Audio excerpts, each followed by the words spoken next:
Bonjour et bienvenue à votre émission en direct Éducation Famille en ce 6 novembre. C'est la journée mondiale sans papier, mais c'est aussi le mois de la prévention de la violence familiale. Alors donc, important, de la prévention de la violence familiale, malheureusement, avec même depuis la pandémie, on dirait là, que les gens s'en sont pas remis encore. C'est difficile pour monsieur, madame, tout le monde dans la société en général, on sent que c'est plus facile, c'est plus difficile, c'est plus fragile. Donc, le mois de la prévention en ce mois de novembre, on va souligner aussi demain, qui sera la journée mondiale de la qualité et la journée internationale des Inuits.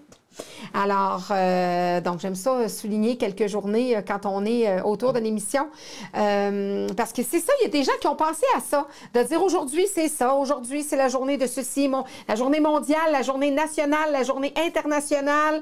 Écoutez, on en a pour tous les goûts. Je vous disais la semaine dernière que j'allais recevoir cette semaine une personne, une invitée spéciale sous le couvert de l'anonymat, un témoignage en lien avec naturellement les fameuses écoles. On est rendu à 5 écoles qui sont mises sous enquête, où on déplore certains agissements de certains enseignants dans ces milieux scolaires-là qui sont censés être laïques, et on aurait voulu endoctriner ou on aurait utilisé des moyens de part et d'autre pour justement répondre à des mœurs, des us et coutumes et principes de certaines religions.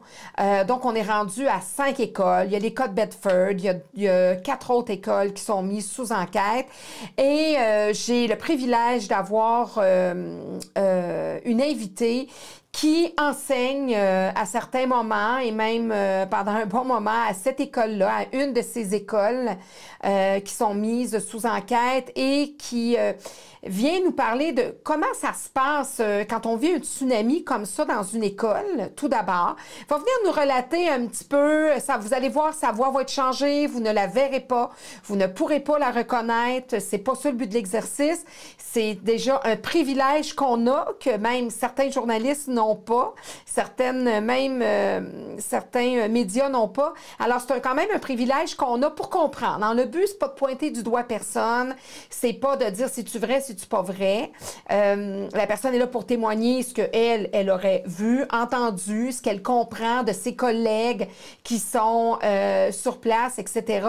Mais quand on vit un tsunami médiatique comme ça dans une école, vous savez, je vous l'ai déjà dit dans une de mes premières émissions, que les médias, c'est comme ça. Il y a la nouvelle, tatati, tatata, envoie, là, on met ça, c'est la nouvelle du jour, c'est la saveur du jour. Mais après ça, on met ça dans les poubelles, on revient parce que si c'est à suivre, comme dans le cas de ces écoles-là, ça va être à suivre. Mais après ça, on passe sur une nouvelle. Là, ça va être les lois les choses américaines, pas les lois américaines, mais les élections américaines, etc.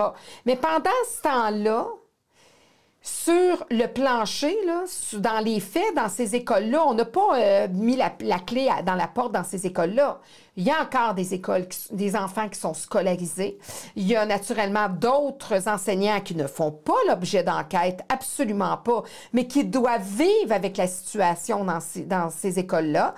On a des parents qui sont inquiets avec raison parce qu'ils doivent continuer, parce que les enseignants qui sont sous enquête, là, il y en a certains qui ont été retirés dans certaines écoles, mais il y en a d'autres qui sont encore là dans les écoles. Et là, on peut comprendre la panique des parents parce qu'ils ont été de façon transparente avisés, informés. Les médias sont là-dessus. Donc, les parents se fient à ce qui se passe dans les médias. Les journalistes, ils vont avec ce qu'ils peuvent avoir dans les écoles, naturellement. Et à travers ça, on a quand même une réalité dans le milieu scolaire. On a une réalité, puis on veut vraiment savoir plus qu'est-ce qui se passe, puis comment ça se vit. Alors, je reçois mon invité. Bonjour à vous. Bonjour. Bonjour, bonjour. Alors, vous enseignez dans une de ces écoles-là et vous connaissez la clientèle. Tout d'abord, on va parler de la clientèle. Oui, en fait, on parle d'un milieu multiculturel qui est aussi une clientèle en milieu défavorisé, là, où l'indice de défavorisation est extrêmement élevé. Donc, c'est ça, c'est un milieu où on a toutes sortes d'élèves avec plusieurs bagages différents, qui est différent pour chacun, puis où c'est ça, l'indice de défavorisation est assez grande. Alors, naturellement, enseigner dans une école multiethnique où la multiethnicité est très, très, très présente, on ne parle pas de 2, 3, 4 élèves nouveaux arrivants. Là. On est à Montréal, bien sûr. Il y a certains endroits, même à Laval ou même sur la rive sud de Montréal, où il y a des écoles où il y a beaucoup de nouveaux arrivants. C'est multiethnique. On n'est pas dans une école en région. Là. Non, ben, je vous dirais que c'est 99% de la clientèle qui provient de milieux différents, de cultures différentes, effectivement. Donc, souvent avec des religions différentes, avec c'est des langues différentes. Donc, on doit naturellement être en immersion, souvent des classes d'accueil qu'on appelle, des classes aussi spéciales au niveau de la francisation, etc. Et là, vous, pour arriver dans le vif du sujet, vous enseignez dans une de ces écoles-là et avant que ça se passe, est-ce que vous entendiez des choses, avant que ça sorte dans les médias, est-ce que vous entendiez des choses là à travers les murs? Pas du tout. Pas du tout. Pas dans le milieu où je suis. Ça avait jamais été évoqué. On entendait ce qui se passait. C'est drôle, on avait eu une conversation un midi. On entendait déjà ce qui se passait dans une des écoles par les médias, justement. Mais dans notre milieu, ça n'avait pas été du tout évoqué. Il y avait personne qui avait été pointé du doigt. Puis on pouvait se considérer laïque. C'est certain que certaines enseignantes ont des cultures différentes, des religions différentes, mais ce n'était pas vu comme étant inculqué aux élèves. Pas du tout. Donc, même à l'intérieur, parce qu'on le sait que dans une école, dans une salle de prof, tu sais, des fois, il peut y avoir tu sais, on veut pas, c'est un milieu de vie, hein, le milieu scolaire. Donc, c'est sûr que des fois, on est dans la salle des profs, on va dire, ah, mettons, j'ai reçu la maman de tel élève, il est arrivé quelque chose, ou des fois, même l'enseignant va dire, ben, moi, j'aime tellement Saint-Valentin, là, je vais faire du chocolat avec mes élèves. Donc, vous avez jamais entendu, par exemple, un des, ou une des enseignantes viser avoir ou entendre par le biais de d'autres enseignants dire écoute, je trouve ça bizarre, tu as entendu, elle, j'ai vu qu'elle faisait telle affaire dans sa classe, ou cette enseignante-là ou cet enseignant-là dire avoir quelque chose qu'elle veut faire ou observer que les garçons étaient divisés des filles aussi ou avoir des méthodes d'enseignement. Vous avez jamais entendu parler de ça? Jamais, pas du tout. Puis c'est certain que si on parle des garçons divisés des filles, naturellement dans ma classe, quand je vais mettre mes élèves en équipe, généralement, les filles vont se placer avec les filles, les garçons vont se placer avec les garçons. C'est la même chose dans le rang quand on les place. Il y a certaines équipes qui sont plus mixtes, mais quand on les laisse se placer, ils vont se regrouper par genre, globalement. Généralement, c'est ce qu'on va observer. Non, j'avais pas jamais dénoté, remarqué qu'il se passait cette situation-là. Ça avait jamais été relevé ni même observé. Non, parce que c'est vrai, puis c'est bon d'en parler, parce que c'est vrai que les enfants, c'est une chose à laquelle on ne pense pas. C'est vrai que lorsqu'on dit, ben OK, on fait un travail en équipe, c'est sûr que d'emblée, en 3, 4e année, 5e année, ils vont avoir beaucoup plus de réflexes. Peut-être un petit couple, je ne parle pas de couple amoureux, mais ça se peut qu'il y ait un garçon avec une fille qui vont s'entendre mieux, puis qui sont... Ça se peut, là, qu'il va en avoir deux, là, pas du même genre, qui vont se mettre ensemble, mais en généralité, c'est vrai que les garçons vont avoir plus tendance à aller se mettre en équipe avec des garçons, puis les filles, etc. Ça c'est vrai. Vous étiez là, entre autres, la veille du moment où c'est ressorti dans les médias que d'autres écoles, dont la vôtre, est sous enquête, donc il n'y avait pas rien qui avait été... personne ne se doutait de rien, là. Non, personne ne se doutait de rien. La journée même, tout le monde est resté vraiment surpris de la situation et de ce qui est arrivé avec les médias autour de la cour d'école. Personne n'avait rien remarqué, personne n'avait fait de constat à cet égard. Tout le monde est tombé des nues. Quand c'est arrivé, ça a créé un certain chaos dans l'école. Ça a été comme une explosion, ce qui s'est dit, ce qui s'est arrivé, parce que personne n'aurait pu s'attendre à ce que ce soit une information comme ça sorte qu'en fait, l'information véridique, c'était pas totalement ça non plus. Moi, ça, on va en reparler. Là. Ça, on va en reparler d'ailleurs. Mais c'est intéressant ce que vous dites parce que vous dites, là, il y a le chaos. Ça a été le chaos dans l'école. Parce que l'école l'a appris dans les médias. Oui, tout à fait. Tout à fait. Là, l'école l'a su dans les médias. Il y a eu les journalistes qui ont communiqué avant avec le centre de service, mais pour les enseignants, ce qui s'est passé, ça a été une surprise énorme. Puis on peut prendre les journalistes, les médias qui arrivent dans une cour d'école un matin, qu'est-ce que ça peut créer au niveau de toute l'équipe école, au niveau des élèves, au niveau des parents, on ne sait pas qu'est-ce qui se passe, on se pose un tas de questions, alors ça crée une espèce de raz-de-marée. Puis, donc, ce qu'on comprend, parce que quand une école est mise sous enquête, sûrement que le ministère a dû, je sais pas c'est quoi là, les étapes, mais le ministère a dû aviser certainement le centre de service de Montréal, en l'occurrence, et il y a sûrement peut-être des directions à certains niveaux qui avaient peut-être été avisées. Est-ce que vous savez si dans les hautes sphères, il y avait quelqu'un au courant de ça? Je peux pas vous dire dans les hautes sphères qui a été avisé du comment le centre de service avait répondu, entre autres là, dans ce qu'on a pu entendre à la radio, qui avait émis un communiqué en disant de faire très attention à leurs propos parce que l'histoire réelle n'est pas ce qui allait être véhiculé.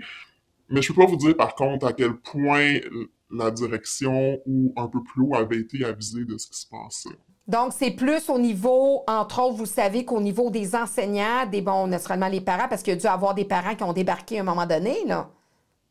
Ben, les parents se posaient énormément de questions, puis s'en posent encore, parce que quand on crée une nouvelle comme ça, veut pas, on vient mettre le doute. On vient poser un doute dans l'esprit de tout le monde, alors que ce soit vrai ou pas, on vient de dire, mais peut-être que mon enfant se fait endoctriner dans la classe, peut-être que l'enseignante qui semble pas être de la même culture que moi ou d'autres cultures, ou est de la même culture que moi, puis j'ai pas envie que ces valeurs-là soient véhiculées, peut-être que ça se passe aussi. Donc oui, il y a beaucoup de parents qui se questionnent, puis même si ça a été clarifié, qui doivent encore se questionner à la maison, parler régulièrement de la situation de leurs enfants. Oui, parce que le parent doit récupérer ça, puis là, on le sait tous que que les enfants ont tous passé à des interrogatoires, là. Il y en a un bon nombre d'enfants qui ont passé à l'interrogatoire des parents. C'est certain. Même fois arrive, j'ai cette nouvelle-là, c'est dans les médias, je vois l'école de mes enfants qui est affichée dans les médias clairement. On va avoir une petite discussion pour voir qu'est-ce qui se passe à l'école, puis pour que je puisse comprendre qu'est-ce qui s'est passé. Parce qu'on veut pas que ce type de situation arrive à nos enfants. Non, c'est ça. Puis, tu sais, le parent veut se faire aussi un peu, veut faire de l'ingérence, là. Ben, pas de l'ingérence, mais veut savoir ce qui se passe, puis est inquiet. Fait que là, il y a l'anxiété qui vient se mettre là-dedans. À l'intérieur de l'école, au niveau, vous parlez du chaos. Comment vous pouvez me décrire le chaos dans l'école à partir du moment où cette annonce-là est faite dans les médias? Vous savez, quand il y a une situation qui se passe comme ça, puis là, on peut parler de gens qui sont pas habitués ou qui sont pas en politique, là, c'est des enseignants, des enseignantes, leur visage, leur nom, c'est des gens qui sont pas habitués de se faire nommer dans les médias, qui sont pas là. On arrive avec des cas de profs qui se font nommer, qui se font cibler, pointer du doigt à l'échelle nationale, là. C'est des nouvelles qui passent partout à travers le Québec. La pression, l'anxiété, le stress de ne pas savoir où on s'en va sur ces enseignants-là. Leurs collègues qui doivent venir supporter l'équipe un peu parce qu'il y a une grosse période d'anxiété. Puis, vous savez, quand on est trop anxieux, être capable de travailler, parce que reste qu'elles sont à l'emploi en ce moment, ces personnes-là, être capable de travailler, ça devient extrêmement difficile. Le cerveau est occupé à essayer de se sortir de ce raz-de-marée-là, penser à tout ça. Alors, c'est pas évident pour elles de réussir à continuer à le faire avec brio, mais à leur place, c'est très difficile de réussir à se mettre au travail puis à continuer malgré tout, malgré leurs pensées, malgré tout ce qui occupe leur esprit. Puis elles ont encore des élèves devant eux qui, eux aussi, vivent la situation par procuration. Ils sont dans ces classes-là qui ont été nommées, ils ont le stress des parents à la maison, leur propre stress à eux, l'anxiété de l'enseignant. Fait que tout ça, c'est difficile de faire fi de tout ça puis de réussir à poursuivre le quotidien de façon normale. Oui, puis il y a des enfants qui vont même, tu sais, qui vont tellement avoir été, tu sais, parce que dans l'idéal, là, c'est pas de passer au questionnaire son enfant, puis c'est pas de, tu sais, c'est pas non plus d'essayer de faire une enquête à travers son enfant, mais on sait très bien que dans une classe de 26, 27, 24 enfants, il y en a là-dedans qui vont s'être fait vraiment là, interroger par les parents, puis même qui vont être à l'affût, que l'enfant sera même plus en situation d'apprentissage et d'écoute. Il va être plus à dire, oh mon Dieu, est-ce que Madame Claudine, ah ben là, est-ce que c'est correct ce qu'elle a fait? Ah, elle me dit telle affaire. Hey, maman, Madame Claudine, elle me parlait de, je sais pas moi, que les Iroquoiens faisaient telle affaire, puis qu'ils croyaient en l'esprit, tatati tatata. Vous comprenez, là? Donc, ça peut aller loin. Donc, est-ce qu'on doit se poser la question à dire, à partir du moment où un enseignant est sous enquête, que ça soit vrai ou pas, c'est presque plus enseignable. On devrait le retirer avec solde parce qu'on n'a pas encore prouvé que c'était vrai ou faux et retirer cette personne-là. Faudrait se poser la question, est-ce que, je me demande si en retirant la personne, on vient pas de lui mettre sur la tête une étiquette de culpabilité. Je m'en vais parce que, vous savez, une réputation, c'est vite, on peut détruire assez rapidement une réputation. Alors, peut-être que oui, j'ai pas la réponse. Peut-être que oui, peut-être que non. Dans certaines situations, ça devient trop difficile pour ces personnes-là. Peut-être, mais il faut faire attention aussi, comme vous dites, de ne pas rentrer dans une espèce de chasse aux sorcières. Donc, en réalité, c'est ça, c'est que effectivement, pas une chasse aux sorcières, mais il faut se poser la question en se disant, ben, on doit quand même se recentrer sur les enfants. Donc, vous avez raison de souligner le fait que si la personne s'en va d'emblée, surtout si la règle n'est pas que dès qu'il arrive quelque chose de grave, qu'on retire la personne. Moi, je pense que si c'était une règle déjà établie de dire, regarde, à tel niveau, on retire la personne. C'est pas une question parce qu'on la rend coupable, c'est pas parce que on veut l'étiqueter comme étant coupable. C'est juste que autant pour elle, la personne, que pour les enfants, enseigner, on considère que ça ne peut plus être possible. Effectivement, effectivement, mais là, c'est sûr qu'on rentre dans un autre domaine, mais on a aussi une pénurie d'enseignants québécois. Donc, il faut penser que si on retire cette enseignante-là, qui peut-être est encore capable, dans certaines circonstances, d'enseigner à ce moment-là, on vient probablement mettre des remplaçants à la journée de façon indéterminée parce qu'il n'y a personne pour venir pallier puis remplacer dans le groupe X. Ça m'amène à dire, vous disiez, parce que ce qu'on a remarqué dans les écoles, justement, où il y a beaucoup d'élèves, 99% d'élèves là, d'autres origines, mais ce qu'on semble voir, c'est que dans ces écoles-là, on dirait qu'il y a plus ça, c'est ce dont ça a l'air, là, vous me direz, mais on dirait qu'il y a plus d'enseignants, justement, à vocation religieuse différente, ou d'origine différente dans ces écoles-là. Est-ce que c'est le cas dans votre école? Oui, effectivement, mais il faut prendre en considération qu'on est à Montréal. Donc, la population de Montréal, les enseignantes qui vont se retrouver autour, euh, c'est un milieu un peu plus varié que si on s'en va au Saguenay. Donc, c'est certain qu'on va aller chercher plus de différentes cultures, de différentes religions, de différentes nationalités, aussi au niveau du personnel que dans des milieux un peu plus en région. Donc l'école reflète autant au niveau de l'équipe école qu'au niveau des élèves. Donc, c'est aussi principalement là, d'autres origines parce qu'on est à Montréal, effectivement. Il y a beaucoup de multi-ethnicité à Montréal. Si je reviens à l'école, là, on parle du chaos, etc. Là, vous me disiez, sous bout des lèvres, puis on va en parler, que c'est pas tout à fait ce qui a été dit dans les médias, là, ce qui s'est vraiment passé. Non. En fait, c'est certain qu'il faut comprendre que c'est pas nécessairement. Je, je te- Il y a personne dans la classe de personne.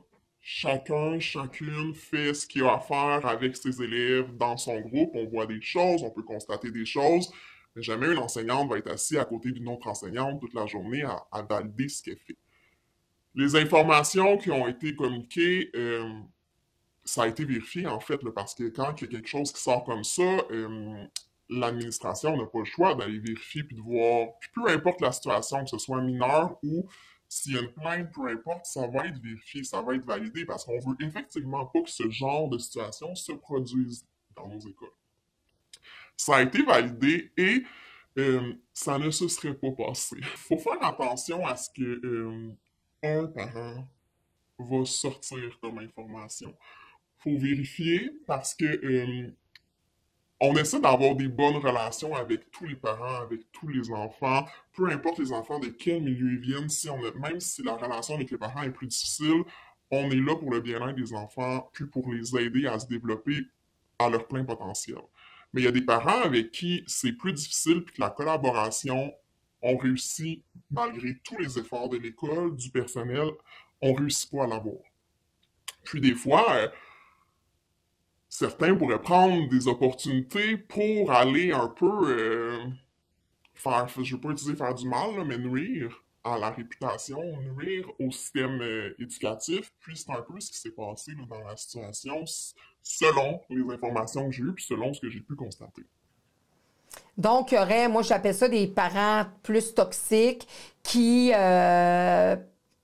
sont là pour, bon, qui vont utiliser les médias parce que pour X raisons, il y a des choses avec lesquelles ils ne sont pas d'accord qui se passent à l'école. Ça ne veut pas dire que ces choses-là sont absolument là, abominables ou quoi que ce soit. Des fois, ça peut être juste quelque chose qui ne se passe pas bien ou qui ont eu aussi une réponse défavorable pour quelque chose ou quoi que ce soit et qui vont s'acharner et se tourner vers les médias pour dénoncer une chose. Dans votre école, il semble y avoir, entre autres, un parent que vous pouvez identifier dans le sens que le milieu scolaire, l'école où vous êtes, peut identifier, entre autres, un parent qui semble pas mal toxique et réfractaire bien avant là, cette situation-là. Là. Oui, oui, c'était déjà identifié, c'était déjà connu de l'équipe, c'était un parent qui était vraiment très difficile. Les rencontres de parents, ça se faisait avec des membres de la direction parce que c'était vraiment, vraiment complexe. Puis, quand je parle de collaboration, on était dans l'opposé totalement. On était dans la frustration, vous savez, dans les écoles, ce type de milieu-là, on a généralement, en majorité, des enseignants et des enseignantes hyper bienveillants. C'est un type de milieu où le personnel est là parce qu'il aime cette clientèle-là, puis est prêt à tout donner pour aider ces enfants-là, pour les aider à se développer du mieux qu'ils peuvent. Donc, on a des équipes qui prennent en priorité le bien-être des enfants.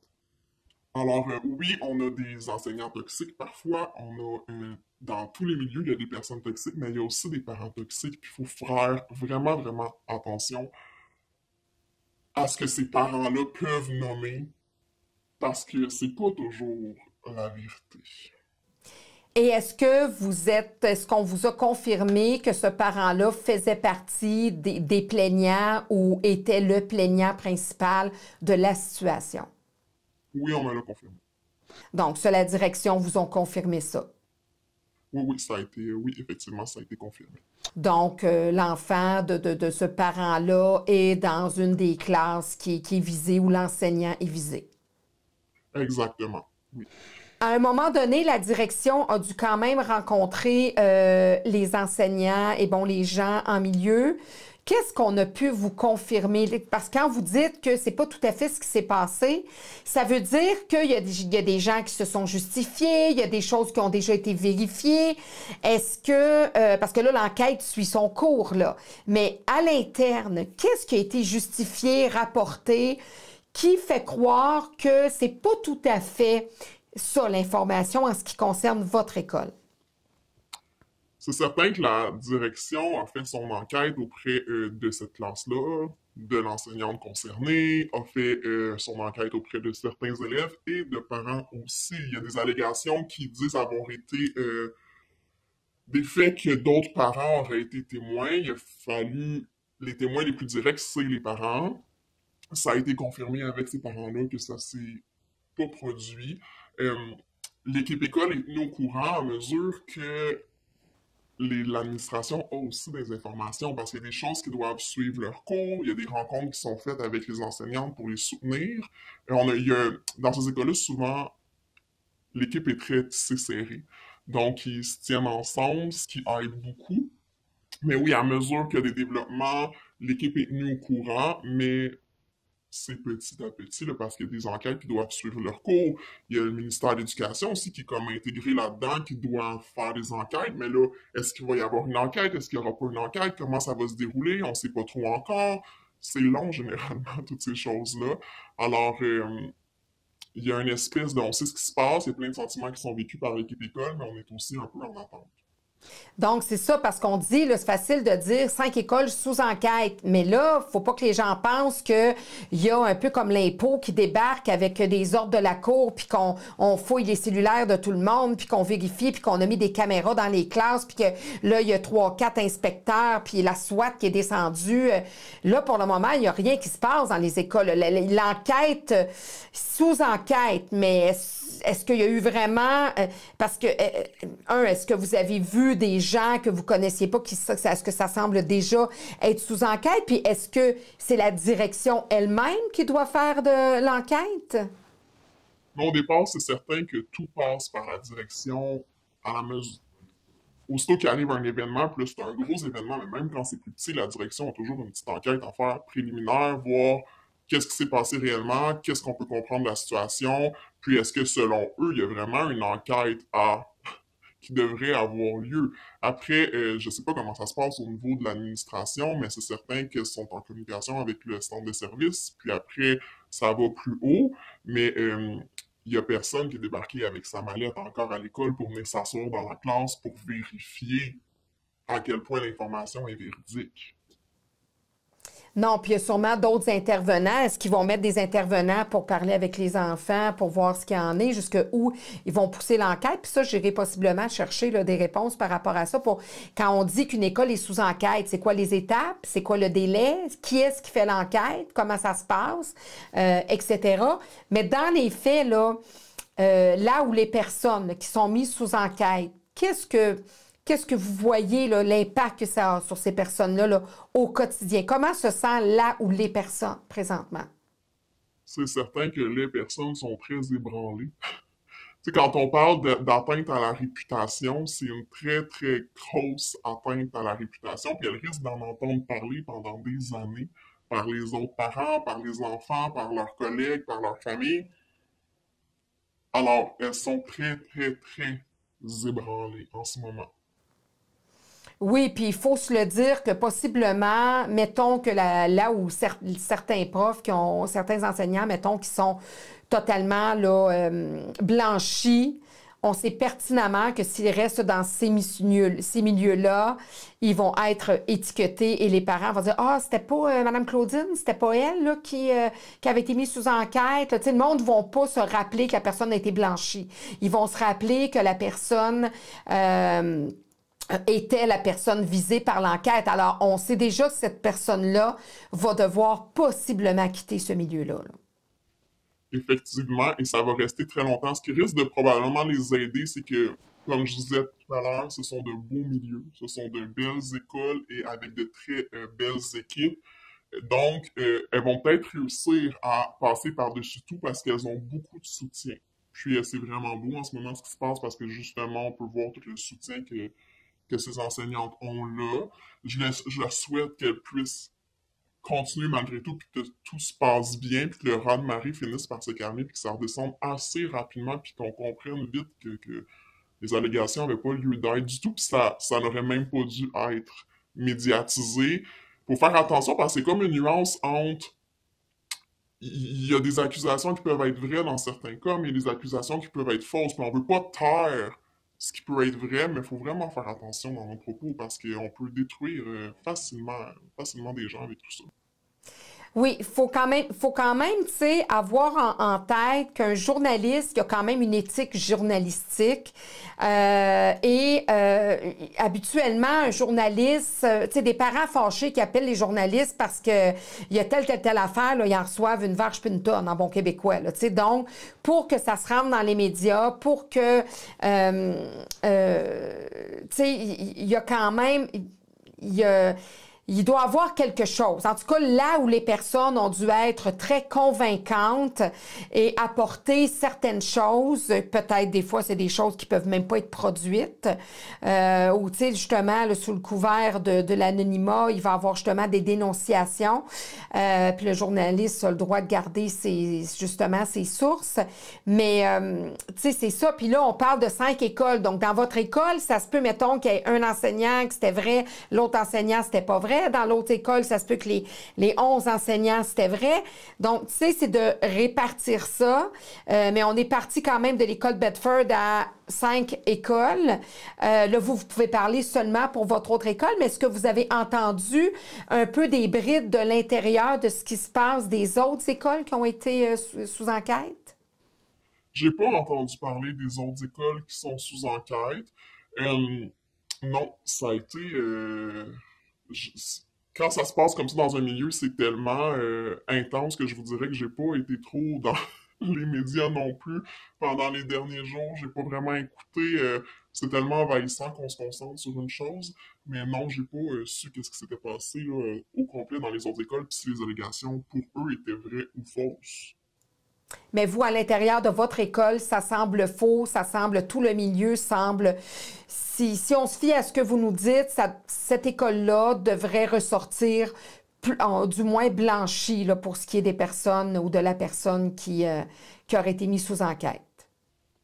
Effectivement. Vous savez, quand on parle de méditation ou de séance de détente après le dîner pour des enfants, on est dans un milieu où les enfants reviennent après le dîner, contrairement à ce qu'on pourrait penser. On se dit, ben, ils se sont dépassés, ils ont couru, ils ont joué dehors, mais au contraire, les enfants, quand ils reviennent du dîner, sont très popcorn. Les ramener au calme pour être capable de faire une période de travailler, il faut trouver des stratégies. La méditation, les respirations, ça peut être une d'entre elles. Si on se ressent sur nous, on se concentre, on est loin de l'endoctrinement religieux. Oui, puis en fait, je peux même vous dire que moi, cette semaine, à l'école où j'enseignais, j'en parlais la semaine dernière, une école fabuleuse, c'est intégré en revenant du dîner qu'il y a de la pleine conscience, il y a justement une voix à l'intercom et c'est toute l'école, c'est pas une classe, c'est toute l'école qui a un 10 minutes de justement de relaxation et ça s'appelle vraiment la pleine conscience où puis la voix parle et dit respire, sois consciente de tes jambes, etc., etc. C'est vraiment une forme de méditation, puis c'est toute l'école, là, c'est adopté par toute l'école, ça s'entend dans l'intercom, là. Effectivement, puis si l'enseignante a fait le choix d'afficher, par exemple, Bouddha, selon ce qu'on a entendu dans les médias, sur le tableau interactif, elle n'est pas en train d'inculquer la religion bouddhiste à ses élèves. Elle sert d'un moyen, la méditation, on sait, ça part pas mal de là, puis on est allé chercher des ressources pour être capable de réussir à se détendre, puis c'est pratiqué à plusieurs niveaux, comme vous dans l'école où vous êtes allé, mais on parle pas d'endoctrinement religieux aussi, on parle d'une enseignante qui fait de son mieux, qui a trouvé des stratégies pour aider les élèves à s'apaiser. Il ne faudrait pas qu'on se mette à avoir peur de ce qu'on dit aux élèves, de ce qu'on leur inculque, de ce qu'on fait avec eux, parce qu'on pourrait être accusé pour pour des activités aussi banales que ça, être mis sous enquête, passer dans les médias, ça n'a aucun sens. Donc, peut-être qu'en réalité, que dans le cas, par exemple, de cette enseignante-là ou cet enseignant-là ou certains des enseignants, peut-être qu'il y a eu parce que, puis on risque de revoir ça de plus en plus avec les noms légalement qualifiés dans l'école, là, dans les écoles, parce qu'ils n'ont pas toute la formation, etc.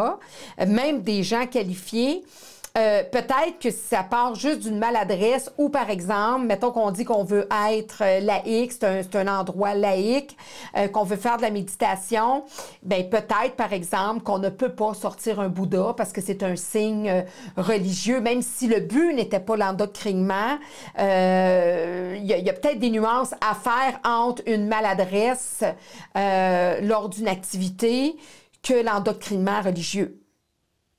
Il y a des grosses nuances à faire. Peut-être que la discussion serait à avoir en équipe puis au milieu des milieux scolaires, ce qu'on peut maintenant ou ce qu'on peut plus dire. Mais personnellement, je trouve que si on s'en va là, on commence à pousser un peu loin. Là, on n'est pas en train de demander aux élèves de prier ou quoi que ce soit, ce qui serait contraire, je me répète. Mais ce qui serait contraire à ce qu'on essaie de faire à l'école, puis d'une société un peu plus laïque, puis des milieux scolaires laïques. Mais je trouve qu'on pousse un peu la note loin, là, en se disant, cette enseignante-là, est-ce que c'était une maladresse? Peut-être. Mais est-ce qu'elle avait nécessairement besoin d'être pointée du doigt? Pas du tout. Est-ce que vous savez s'il y a d'autres parents, on parlait d'un parent toxique qui semble en mener large en ce qui concerne votre école, qui sème la terreur, là, je pense que c'est pas mal ça que vous tentiez là, de nous expliquer, là, disons qu'il est problématique, cette personne est problématique. Est-ce qu'il y a d'autres parents qui auraient porté plainte ou c'est pas mal lui à vous? Bien, c'est sûr qu'on ne peut pas avoir les noms de ces gens-là, là, mais est-ce que vous avez quelques informations par rapport à ça? Jusqu'à maintenant, ce qui ressort, c'est que c'est cette famille, c'est ces parents-là qui sont ressortis de tout ça. Est-ce qu'il y en a d'autres qui ont renoté ou dénoté ou qui ont fait une plainte? Je ne crois pas. Pour l'instant, c'est vraiment ces parents-là qui sont sortis puis qui ont fait une plainte là, plus même pas une plainte, là, c'est dans les médias que c'est sorti, mais c'est ça, c'est seulement ses parents qui sont ressortis. Et donc, pour le moment, la vie suit son cours, les élèves sont à l'école, les enseignants font leur travail, les directions, on vous a pas donné d'échéancier, on vous a pas dit qu'est-ce qui allait arriver par la suite. Disons que tout le monde est laissé seul un peu à eux-mêmes. On sait qu'il y a une enquête qui est en cours, mais on sait pas. Donc, on peut voir quelqu'un rentrer dans l'école puis dire, c'est-tu l'enquêteur, genre, ou comment ça se passe? Ben, on a beaucoup de soutien. Donc, les personnes visées ont beaucoup de soutien de par toute l'équipe école, mais on n'a pas plus d'informations que l'administration en a non plus. Donc, ça va suivre son cours, mais il y a des choses qui doivent attendre parce que l'information n'est pas encore sortie. L'enquête qui suit son cours est en cours, mais pas tant débuté, je vous dirais. Donc, ça plane, puis on ne sait pas combien de temps ça va planer. Puis ça va peut-être traîner jusqu'à l'année prochaine dans une autre année scolaire. On ne sait pas. C'est possible. Merci infiniment d'avoir pris le temps de nous avoir partagé là, cet envers de la médaille puis comment ça se vit parce qu'il y a plein d'autres choses à travers une nouvelle comme ça dans les médias. Je souhaite à votre milieu scolaire beaucoup le plus de quiétude possible en espérant que les enfants ainsi que l'équipe école n'en paient pas trop de frais, même si c'est déjà beaucoup payé, là, surtout si ça s'avère mensonger. Puis, si c'est le cas, ben à ce moment-là, il y aura peut-être des poursuites envers les fautifs qui auraient peut-être fait une plainte non adéquate. On ne sait pas comment ça va terminer. Mais bref, on se centre sur les enfants, puis on envoie des bonnes énergies à votre milieu scolaire. Merci infiniment. Merci beaucoup.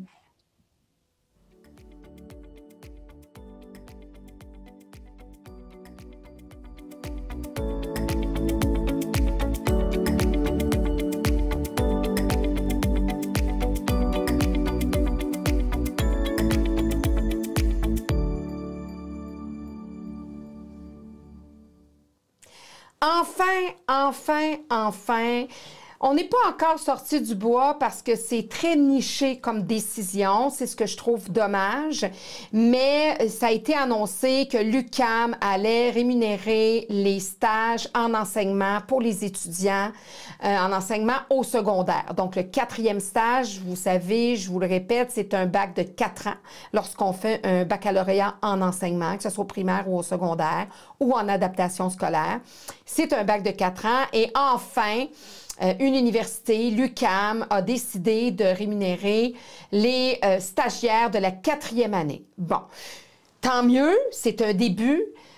Mon questionnement est vraiment de me dire pourquoi ça n'a pas été pensé pour tout le monde. Bang, on fait ça pour tout le monde, on y pense, on le rôde, et puis là, on se dit, parfait, on sort ça. Tous les étudiants en enseignement ont des stages payés pour la 4e année de leur bac, pour leur dernier stage, que ce soit des enseignants, des étudiants en enseignement au préscolaire primaire, en adaptation scolaire ou en enseignement au secondaire.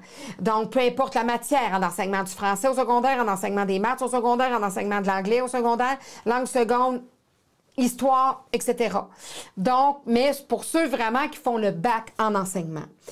Là, c'est très niché. Pourquoi secondaire? J'aurais le goût de poser la question. Pourquoi on ne dit pas que ce sont toutes les universités qui vont payer? On crée un précédent, là. On le sait que ça va venir sûrement en sorte que tous les étudiants d'enseignement vont avoir un stage rémunéré à la fin. OK? Mais pour le moment, ce n'est pas le cas. Ce n'est pas le cas encore qui se passe. Et là, ben, je trouve que c'est loin de la coupe aux lèvres. Je trouve qu'on aurait pu déjà, bang, on annonce ça. Bonne nouvelle, cette année, ceux qui feront leur 4e stage, peu importe l'université, peu importe en enseignement de quoi, en enseignement au secondaire, au primaire, ou peu importe, ça se fait. Là, on y va à petites gouttes, à petite dose. On cible une université. Bien, naturellement, c'est une université qui semble avoir pris la décision. Et c'est ça. Fait que, ben, écoutez, c'est une bonne nouvelle, mais je trouve que c'est un peu... pas trop peu, trop tard, là, mais on veut que d'ici la fin de l'année, là, qu'il y ait d'autres universités qui prennent le pas de ça, puis qui emboîtent le pas davantage, et que ça arrive pour tous les étudiants d'enseignement. Vous savez que il y a plein d'autres baccalauréats où les étudiants sont payés pour étudier, puis en plus, ils sont rémunérés pour leur dernier stage. Ça fait longtemps, là, on est dans d'autres professions. Je considère que l'enseignement, encore plus en étant en pénurie, on n'aurait même pas dû attendre d'être en pénurie pour penser à rémunérer les stages, les derniers stages. Vous savez, là, c'est un gros 2 mois, là. C'est plusieurs semaines, le dernier stage en enseignement. Alors, on va tenir ça aussi. On va avoir notre œil de lynx va vraiment suivre ça de très près. Autre nouvelle aussi, écoutez, ça n'a plus de bon sens. Ça n'a plus de bon sens. Nos jeunes ne sont pas en sécurité, tout bord, tout côté, dans des endroits où ils devraient l'être. Hein? On parle d'écoles sous enquête, on parle de la DPJ qui est sous enquête, sous tutelle. Rien ne va plus à la DPJ, rien ne va plus. Bon, là, je ne veux pas généraliser parce que dans l'ensemble des écoles, ça va très bien. On a de superbes milieux scolaires. Mais quand même, il s'agit d'être au mauvais endroit, au mauvais moment, dans la mauvaise école, avec les mauvaises influences et avec des gens et des intervenants non appropriés que tout finit par déraper. Les drogues tueuses dans nos écoles, de plus en plus de jeunes mineurs ou de jeunes adultes, encore à Mascouche, encore au Saguenay-Lac-Saint-Jean dernièrement, il y a des coronaires, bon, il y a plein de choses qui sortent et qui ressortent de jeunes qui sont décédés après avoir pris un simple comprimé, avoir pris, pas là, avoir pris une bouteille complète, là. un comprimé acheté facilement sur Snapchat, sur Internet ou quoi que ce soit, reçu dans une école où c'est facile d'avoir de la drogue parce que il y a des petits vites qui réussissent à passer de la drogue. Hein. On a eu beaucoup d'articles qui ont eu lieu. C'est l'article qui dit, entre autres, qu'il y a des drogues de plus en plus dangereuses dans les écoles. Bien, c'est de l'accessibilité. On veut que nos enfants soient en sécurité dans les écoles. Là, c'est rendu que... au primaire, ils peuvent se... Tu sais, une petite pilule, on prend une petite pilule, là, moi, ça m'a fait du bien. Moi aussi, je suis anxieux. Moi aussi, je suis anxieuse. Moi, ça me fait tellement... Essaye ça. Bon, on sait que les jeunes veulent avoir l'accessibilité, mais aussi l'influence. Le réseau social est hyper important en milieu scolaire. Donc, mon ami le fait, je veux le faire. Mon ami consomme, il a l'air à trouver ça cool. Hey, je le trouve, il est moins gêné. C'est pas mon idole, mais j'aimerais ça être comme lui. Puis il prend une pilule à tous les vendredis parce qu'il trippe. Je vais avoir le goût d'essayer cette pilule-là. Très important, très, très, très, très, très important d'en parler avec vos jeunes parce qu'honnêtement, dans les écoles, je vous dirais, les opioïdes, un jeune de 19 ans, hein, il a consommé quelque chose, c'était contaminé. Il y a vraiment des poisons, c'est des poisons qui viennent contaminer les drogues qui sont sur le marché. Il y a vraiment des poisons et ça, là, c'est vraiment là, une petite quantité, parfois peut tuer là, 20 personnes dans une même pièce, là. Hein? Alors, c'est pas de la petite contamination, là. Un comprimé.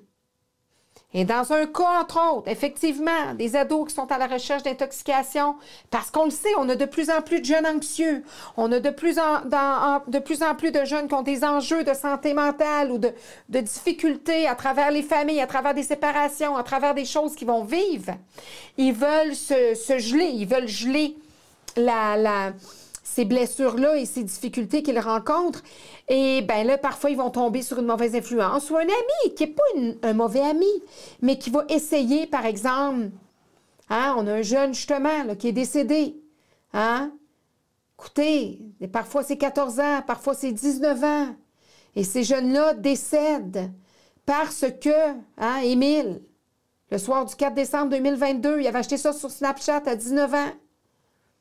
Parfois, ils vont dans des parties. Oh, c'est pas grave, c'est des jeunes. Hein? Moi, je l'ai entendu bien souvent des parents dire « Ah oui, consomme. Ah, mais c'est de l'herbe. » Ben oui, mais des fois, c'est pas de l'herbe. Peut-être que votre fils ou votre fille, ça sera pas de l'herbe. Ça va être une... Peut-être qu'il n'aime pas ça, consommer de l'herbe. Il n'aime pas ça, fumer. Fait qu'il va vouloir quoi? Avoir les mêmes résultats en sniffant, en prenant de la coke contaminée ou en prenant une pilule. C'est facile, hein? Tu as juste à prendre une pilule. Ben, ça s'apparente pas mal à une vitamine, hein? Etc. Mais non, ça peut être contaminé puis ça peut le tuer. Vous pouvez le retrouver mort. Et c'est ce qui s'est passé, entre autres, avec un jeune du Saguenay qui est allé d'une fête d'amis. Ça s'est mal passé. Bien, ses amis ont eu peur parce qu'eux autres vendaient de la drogue. Il y avait de la drogue sur eux autres. Fait qu'ils n'ont pas voulu appeler. Alors, ils ont même dit, ben sniff, ils ont voulu le réveiller, fait qu'on va y faire sniffer de la coke pour essayer de le repopper, là. Ben, il est mort, ils l'ont retrouvé mort. Puis là, finalement, ils ont décidé d'appeler les urgences, mais it was too late. C'était fini. C'était fini. Alors, écoutez, là, c'est ça qui nous pend au nez. C'est ça qui nous pend au nez. Donc, vous savez, des enfants, là, même des pré-ados, important d'en parler. Puis quitte à quelque part à leur faire peur. Moi, là, en tant que parent, je n'ai pas peur de le dire. Il y a peut-être des psychologues qui vont dire, ben là, franchement, ben moi, là, je regarde mes jeunes, là, de 26 et 18 ans, puis je vous dirais qu'il y a des moments où j'ai utilisé une certaine crainte et la peur. Ben, ça les a empêchés de faire des erreurs. Puis prenez les moyens que vous pouvez, là, puis il faut sévir. Puis, moi, je vous dirais, j'en ai fait des affaires de parents, là, puis, des fois, on n'était pas trop contents, là, parce que, naturellement, ma job de parent, c'était pas d'être l'ami, c'était d'être le parent. Puis, parfois, ben c'est ça. J'ai dû faire ce que j'avais à faire pour protéger mon enfant. Et je le referai encore aujourd'hui. Et c'est ça. Et moi, je le dis, là, des fois, mes enfants, encore aujourd'hui, là, j'ai toujours dit, vous ne répondez pas aux inconnus ni aux connus. Pas tous les parents qui vont dire ça. C'est ma tante Georgette. Répondez, on la connaît. Non, si ma tante Georgette, c'est pas prévu qu'elle vienne chez nous à 2 heures un mercredi après-midi, puis que t'es tout seul, puis que tu as 8 ans à la maison, tu réponds pas à ma tante Georgette. C'est aussi simple que ça. OK? Alors, je vous donne un peu mon profil de parent. Est-ce que je suis parfaite? Non, oh que non. Mes enfants vous le diraient. Mais, écoutez, c'est grave, là. Entre ça, puis avoir le risque de retrouver son enfant mort dans un hôtel ou à la maison, dans le sous-sol, soyez à l'affût. Hein, des fois, on se dit, bien, sous le fait je veux respecter son intimité, je veux ci, je veux ça, je veux pas qu'il me trouve cheap, je veux pas qu'il me trouve... Je m'excuse, j'ai un petit problème avec mon oreillette. Mais, donc, ayez pas peur, ayez pas peur. Vous avez une petite voix intérieure de parent, là. Faites-le, faites-le, frappez à la porte. Ils sont mineurs. Tant que vos enfants sont mineurs, vous avez des droits de regard, vous avez des droits parentaux. Vous avez des droits de sévir, vous avez le droit de vous faire trouver cheap par votre ado. C'est par amour, vous avez le droit de lui dire que c'est par amour que vous faites ça, que c'est pour son bien, qu'un jour il vous le remerciera. C'est vraiment ça. C'est ça le message. C'est la mère qui vous donne ce conseil-là. C'est pas la spécialiste en éducation, je suis pas psychologue, etc. Moi, c'est la mère. J'ai fait des trucs. Des fois, je me suis pilée sur le cœur de faire certaines choses pour le bien de mes enfants. Mais c'était pour leur vie, c'était pour leur sécurité ultime. Et puis, si c'était à refaire, je le referais. Sur ce, notre mot du jour, c'est le mot influence. Influence, action généralement continue qu'exerce quelque chose sur quelque chose ou sur quelqu'un. Donc, quelqu'un sur quelqu'un ou quelque chose sur quelque chose. Hein? Alors, l'influence. Vous, en tant que parent, êtes-vous une bonne influence pour votre enfant? J'en parlais dans une autre de mes émissions. Hein? C'est facile de dire à son jeune, « Bois pas, là, t'as ton permis, maintenant, tu bois pas en conduisant. » Mais si votre jeune vous a vu conduire après un party de Noël ou après des parties de famille ou après une soirée bien arrosée dans un camping ou dans une fête de peu importe, avec des bons amis où il y avait 8 bouteilles de vin, puis votre enfant, votre jeune de 14 ans puis de 12 ans, c'est clairement que vous êtes enfilé 8, 12, je sais pas moi, verre de vin en arrière de la cravate, puis qu'après ça, vous êtes retourné en prenant le volant, parce que vous, ça fait longtemps que vous conduisez, vous pouvez vous permettre ça, hein? Vous n'avez jamais eu aucun problème. C'est juste à côté, c'est juste à 3 rues de chez vous. Mais si votre jeune vous a vu faire ça, là, et que par l'exemple, c'est ce que vous lui avez envoyé et enseigné, pensez-vous vraiment que votre jeune va juste écouter votre conseil de ne pas boire en conduisant? La réponse, c'est non. Alors, c'est la même chose pour la consommation de drogue. C'est la même chose pour diminuer. Ben oui, c'est légal. Ben oui, la marijuana, c'est légal. L'herbe, c'est légal. Ben moi, il n'y en est pas question. Même si c'est légal, jamais je vais... Ah, faut que jeunesse se passe. Moi, ces affaires-là, je suis plus capable d'entendre ça. Faut que jeunesse se passe. Faut que ci, faut que ça. Un parent ne devrait jamais encourager son enfant à faire des expériences avec des substances ou quoi que ce soit qui peuvent éventuellement le nuire si ce jeune-là peut peut-être aimer ça et décider de vouloir vivre des situations ou des émotions plus fortes. C'est pas votre rôle de parent, là, de faire ça. Si ça arrive puis que votre jeune a des mauvaises influences puis que vous devez sévir, ben faites-vous accompagner, faites-vous... Tu sais, des fois, d'être super strict, il faut aller dans la discussion, il faut aller dans la communication, dans la compréhension. Pourquoi votre jeune consomme? Pourquoi votre jeune a besoin d'être influencé? Pourquoi il se sent le besoin de se retrouver avec une gang qui n'a pas d'allure? Pourquoi il choisit cette gang-là comme famille? Parce qu'il y a des conflits entre vous et lui. Reconnectez-vous à votre jeune. Essayez de reconnecter. Ça ne veut pas dire d'y laisser faire tout ce qu'il veut, là. C'est pas ça que ça veut dire. Ça veut dire de vous reconnecter puis de toujours savoir qu'est-ce qui se passe. Il y a plein de moyens maintenant que vous pouvez savoir où est votre jeune, comment ça se passe, avec qui il se tient, des appels, des parents, etc. Malgré tout ça, je peux vous dire que malgré tout ça, il peut y avoir malgré tout des événements qu'on ne peut contrôler. Laissez-moi vous le dire. Alors là-dessus, je vous souhaite que ça se passe bien chez vous. Je vous lance l'idée de communiquer avec vos jeunes, de vraiment vous assurer que ça se passe bien. Soyez à l'affût et surtout, n'oubliez pas, laissez-vous surprendre, laissez la vie vous surprendre pour apprendre.